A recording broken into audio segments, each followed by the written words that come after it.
Assalamualaikum warahmatullahi wabarakatuh. Hai para pencinta catur dan para catur mania, selamat datang kembali di Legenda Catur Dunia. Hari kedua babak knockout turnamen online Erting Master yang merupakan seri pertama dari 6 rangkaian yang dijadwalkan dari Champion Chess Tour 2023 ini kawan.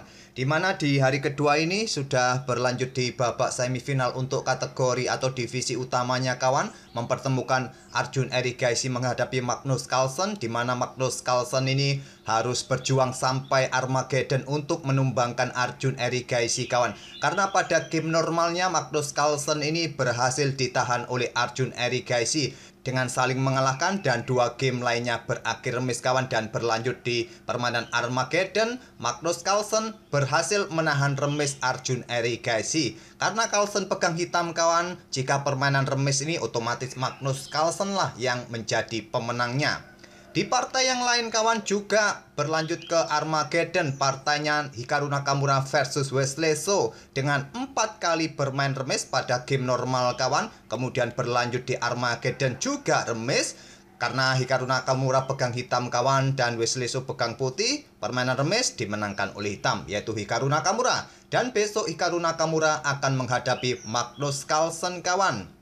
Sedangkan di bracket bawah atau bracket yang kalah-kalah kemarin kawan, di situ ada Alexei Sarana menghadapi Alireza Firoza. Alireza Firoza gugur kawan dan tidak berlanjut ke game berikutnya. Nanti Wesley So akan berhadapan dengan Alexei Sarana. Karena Wesley So kalah dari Hikaru Nakamura, masih mempunyai kesempatan lagi bermain menghadapi Alexei Sarana. Begitu juga kemarin Gukes ini yang dikalahkan oleh Nakamura kawan, berkesempatan menghadapi Rauf Mamedov dan Gukes menang. Dan nanti Gukes ini akan menghadapi Arjun Erigaisi dan masih mempunyai kesempatan juga sampai 2 babak berikutnya dan mencapai final. Itulah posisi di divisi utama kawan, dan kita coba lihat di divisi keduanya seperti apa.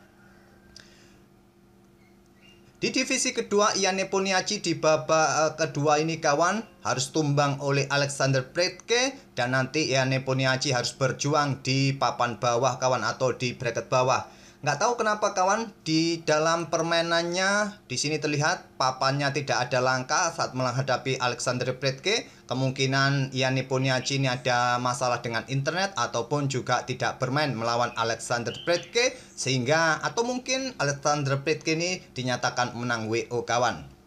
Kalau kita lihat tadi di bracket bawah kawan, di mana ada Dali Dubov yang harus berjuang dari bracket bawah menghadapi Raunat Sakwani, dan Dali Dubov menang kawan, nanti akan bertemu dengan Dimitri Andreikin di babak berikutnya kawan. Fabiano Caruana berhasil mengalahkan Salim Saleh kawan, nanti akan bertemu dengan Nordibek Yakubov. Dan Alexander Predke akan menghadapi Yu Yang Yi, dan di hari berikutnya akan langsung ke partai final, dan berikutnya ada grand final di bracket ini kawan. Bracket ini nanti akan menghadapi pemenang dari bracket bawah kawan. Begitu juga di posisi divisi 3 kawan, hampir sama semua formatnya seperti itu. Tapi kita lihat saja sampai di mana sekarang posisinya. Ternyata sudah sampai babak semifinalnya kawan. Pragnananda nanti akan menghadapi Sam Sevian, pecatur asal Amerika Serikat, sama-sama pecatur muda kawan. Sudah sampai bracket final sepertinya, bukan semifinal lagi, tapi sampai bracket final sambil menunggu pemenang dari bracket bawah nanti siapa yang akan menang kawan. Bracket bawahnya masih akan mempertandingkan Alexander Brodnik melawan Pranav, dan Alexander Lenderman asal Amerika Serikat menghadapi Alexei Drev. Itulah kawan hasil-hasil di hari kedua. Untuk game yang kita ulas, pertama saya dahulukan permainan Magnus Carlsen kawan, karena banyak sekali penonton jika Magnus Carlsen yang diulas. Barulah nanti ada requestan kawan-kawan. Coba nanti saya akan lanjutkan setelah turnamen ini berakhir. Tinggal 2 hari lagi kawan turnamen ini. Babak knockoutnya hanya berlangsung selama 4 hari kawan. Oke, permainan dari Magnus Carlsen versus Arjun ini saya pilih pada game pertama permainan normal kawan. Saya tidak pilih permainan Armageddon karena berakhir remis. Carlsen mengawalinya dengan pembukaan reti opening kuda F3 dibalas dengan kuda F6. Selanjutnya di sini pion C4 berubah ke dalam bentuk pembukaan Inggris kawan, dibalas dengan variasi simetrikal oleh Arjun dengan pion C5. Carlsen tidak melanjutkan kuda C3 yang kemungkinan akan dibalas dengan kuda C6 dan bermain dengan 4 kuda dalam pembukaan Inggris simetrikal kawan, tapi memilih dengan langkah pion B3. berencana Viacento gajah gelap sesegera mungkin. Kuda C6 terlebih dahulu, gajah B2 dan Arjun dobrak petak pusat menantang pertukaran pion pusat agar gajah terangnya juga bisa keluar kawan. Diterima oleh Carlsen, diambil balik oleh kuda C3 lanjut Carlsen menantang pertukaran, ditolak dengan pion E5, sesegera mungkin juga gajah E7 dimainkan rokade di langkah berikutnya bisa dilakukan oleh hitam. Dan di sini ada beberapa game yang banyak memilih dengan langkah pion D3 kawan untuk mencoba perkuat posisi peta E4 ini dari potensi pion didorong maju kawan, atau juga di sini Stockfish menyarankan bermain dengan pion E3 yang lebih kuat kawan. Seumpama pion E3 kalian pilih dan di sini mungkin akan terjadi pertukaran kuda terlebih dahulu kawan, diambil balik oleh gajah. Mungkin kalian ingin mendorong pion untuk ancam kuda, simple kalian bisa bermain dengan langkah kuda bergerak ke petak pusat kawan. Terjadi pertukaran kuda masih bisa diambil balik. Mungkin hitam akan melanjutkan dengan langkah pion A6 terlebih dahulu untuk menghentikan potensi gajah. Ya, gajah bergerak ke petak E2, di langkah berikutnya bisa rokade atau benteng C1 bisa dimainkan, menteri C2, pressure pion di sini dan seterusnya. Banyak pilihan kawan. Tak ada masalah. Tapi memilih dengan langkah menteri ke petak B1 dan ini merupakan langkah baru yang belum pernah dimainkan sebelumnya di langkah ke-7 kawan oleh Magnus Carlsen. Gajah E7 persiapan rokade, barulah sekarang pion E3 segera mengeluarkan gajah terangnya. Di sini tidak langsung rokade kawan, memilih pengembangan gajah E6 terlebih dahulu. Langkah yang bagus. Kalau kalian ingin bertukar kuda juga bagus dipilih oleh hitam kawan. Kalau sekarang hitam melakukan rokade kawan, maka putih di sini akan menjawab dengan langkah pertukaran kuda terlebih dahulu, diambil balik oleh menteri dan selanjutnya gajah berkembang ke petak D3. Coba pressure pion di sini, pion G6 dimainkan oleh hitam, bisa bermain dengan gajah E4. Tempo akan didapatkan oleh putih kawan. Oke, kembali lagi ke langkah aslinya. Memilih gajah E6 terlebih dahulu. Di sini gajah B5, pressure kuda di sini untuk mendapatkan pion yang di sini dengan kuda, di backup dengan pion F6 kawan dan berlanjut rokade oleh Carlsen. Barulah sekarang pertukaran kuda didahului oleh Arjun Erigaisi, diambil balik menggunakan pion D. Carlsen ingin menciptakan keseimbangan posisi pion di sayap menteri kawan dengan 3 pion melawan 3 pion. Kalau memukulnya menggunakan gajah ya masih sah saja, tak ada masalah kawan, ataupun melakukan pertukaran kuda terlebih dahulu dengan gajah terang putih kawan. Magnus Carlsen bisa seperti itu dengan tempo, barulah ambil kuda ini kawan dengan gajah. Akan tercipta ketidakseimbangan. Ini akan cukup menarik juga kawan. Kalau tercipta ketidakseimbangan, permainan pasti akan menarik kawan. Tapi Carlsen bermain dengan pion pukul balik kuda menciptakan keseimbangan posisi pion sayap menteri. Menteri C7 untuk backup kudanya agar struktur pionnya tidak rusak. Benteng D1 kawan, barulah sekarang Arjun rokade di langkah ke-12-nya. Gajah ditarik mundur ke petak D3. Pion F5 blokade diagonal terang dan di sini pion E4 tantang Magnus Carlsen, ditolak pion hanya didorong maju ke F4, gajah kembali ke petak B5 lanjut Carlsen ingin menukarkan gajah terangnya di langkah berikutnya dan di sini ada beberapa pilihan kawan. Pion C4 ini menurut Stockfish bagus atau mengeluarkan benteng langsung ke lajur pusat juga bagus kawan. Ataupun benteng F yang ke lajur D ini juga bagus. Tapi memilih dengan langkah gajah F6 lanjut Arjun. Dan di sini Carlsen menukarkan gajah terang sikat kuda C6. Diambil balik oleh menteri. Dan pion C4 dihentikan oleh Magnus Carlsen. Selanjutnya menteri bergerak ke C7 untuk perkuat posisi pion dari ancaman tadi discover kawan. Dengan 2 perwira perkuat posisi pion, gajah diangkat oleh Carlsen ke C3. Memberikan ruang bagi menterinya untuk memberikan pressure di peta E5 ini. Diantisipasi dengan langkah benteng A bergeser langsung ke lajur E kawan. Persiapan nanti membuka akses bagi bentengnya perkuat peta E5. Carlsen tetap pressure pion E5 dengan menteri B2. Gajah ditarik mundur ke peta F7. Backup peta E5-nya kawan. Sekarang posisi pion E5 masih cukup kuat. Dan di sini Carlsen punya tempo mengangkat bentengnya. Segera ditumpuk kawan di lajur D. Diantisipasi dengan langkah benteng diangkat naik juga ke peta E7 untuk menghindari potensi nanti jika benteng ini segera digeser kawan oleh Carlsen, maka nanti benteng ini tidak akan berani bergerak ke peta D7. Dan di sini gajah ke G6, lanjut Arjun untuk coba pressure pion yang di sini di backup oleh Carlsen menteri E2 dan menteri bergerak ke petak C6 lagi, tetap pressure pion ini kawan, blokade oleh benteng D5 oleh Carlsen, benteng F bergerak ke E8 ditumpuk di lajur E untuk perkuat posisi pionnya. Dan Carlsen bermain dengan pion H3, memberikan ruang kawan, kontrol juga petak G4. Pion A6 mulai dimainkan oleh Arjun, mencoba bermain di sayap menteri kawan di langkah berikutnya. Kuda H2 mencoba manuver, dihentikan langsung dengan pion H5. Kuda kembali ke F3. Di sini benteng diangkat naik ke petak E6. Pion H4 lanjut Carlsen kawan untuk memberikan dukungan bagi kudanya nanti lompat ke petak G5. Pion B5 bermain di sayap menteri dan kuda ke G5. Baku hantam terjadi di petak G5 kawan. Selanjutnya gajah bergeser ke F7, persiapan discover menyerang benteng D5.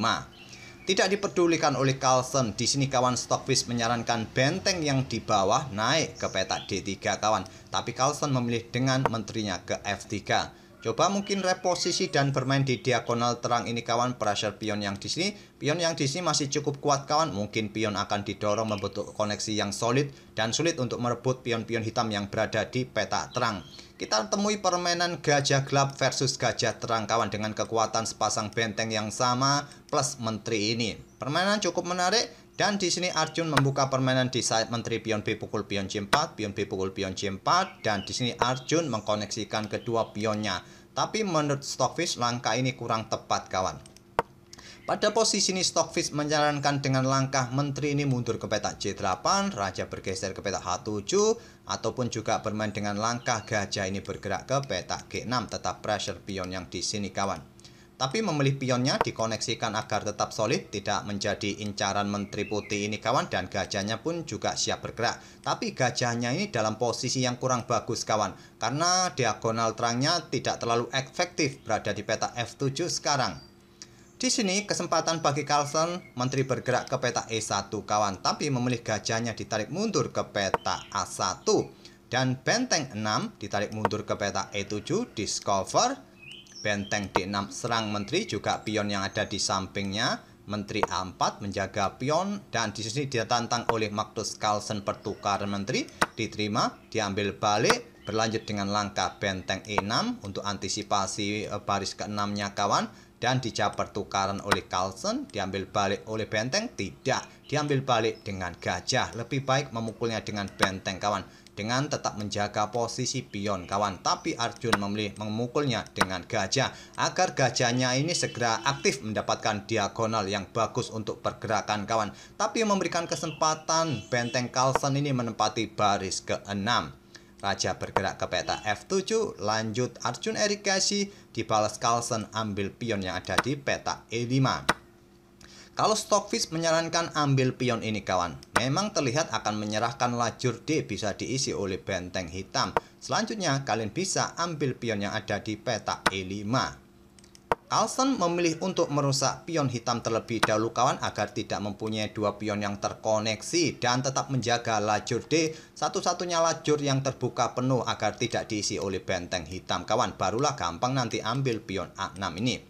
Gajah bergerak ke petak G4, lanjut Arjun irigasi. Di sini benteng tidak langsung ambil pion A6 kawan, memilih langkah terbaik untuk menggiring posisi raja agar tidak aktif di menuju petak pusat kawan. Di sini raja bergeser ke petak G7 dan dilanjut gajah ditarik mundur ke C3. Pilihan yang bagus kawan untuk persiapan discover nanti. Kalau sekarang ambil pion ini kawan di sini, maka di sini bisa berlanjut dengan langkah gajah ditarik mundur ke petak D1 terlebih dahulu kawan, baru ambil pion ini. Kalau ambil pion ini langsung, masalahnya ada garbuan di sini. Ya, salah satu perwira akan jatuh kawan. Tapi Carlsen cantik dengan langkah gajah mundur kawan, pilihan terbaik. Di sini raja bergeser untuk menghindari tempo discover dan benteng F7 tidak terburu-buru ambil pion F4. Raja bergeser ke G8, benteng G7 skak lagi kawan. Di sini raja bergeser ke F8 dan juga tidak terburu-buru ambil pion ini, kemudian pion ini kawan bermain dengan pion F3 terlebih dahulu. Ya, untuk menjaga pionnya kawan dari ancaman benteng yang ingin menusuknya. Benteng bergeser ke lajur B kawan, membuat langkah pengorbanan gajah di sini dan diterima oleh Carlsen. Pion ambil gajah G4. Benteng ambil pion B3 dan Carlsen tidak memindahkan gajahnya, tidak menyelamatkan gajahnya kawan. Dia memilih dengan langkah pion G pukul pion H5 untuk membuat satu pion yang sangat bebas di langkah berikutnya dengan pengorbanan gajahnya kawan. Kalau seumpama gajah ini diselamatkan, ambil contoh bergerak ke peta ini kawan untuk coba rebut pion ini. Hitam kalau pion pukul pion, di sini bisa berlanjut seperti kawan, benteng akan ambil pion G6 dan masih akan tetap berbahaya bagi hitam. Benteng siap ambil pion yang di sini, meloloskan pion yang di sini dan di sini. Itulah kawan, tapi pilihan terbaik dari Carlsen membuat langkah pengorbanan kawan untuk membuat satu pion lolos. Barulah kalau sekarang pion pukul pion kawan, gajah akan diselamatkan. Tapi tidak, Arjun memilih ambil gajah Carlsen kawan, benteng ambil gajah C3, Carlsen mendorong pion H6 kawan. Benteng bergeser ke G3, Carlsen ambil pion yang di sini agar pionnya juga cukup aman dari ancaman benteng dan berikutnya siap mendorong pionnya promosi.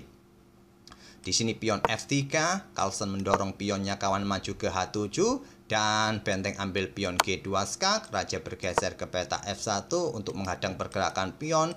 Benteng H2 dihadang oleh Carlsen dengan benteng H6. Di posisi ini Arjun menyerah.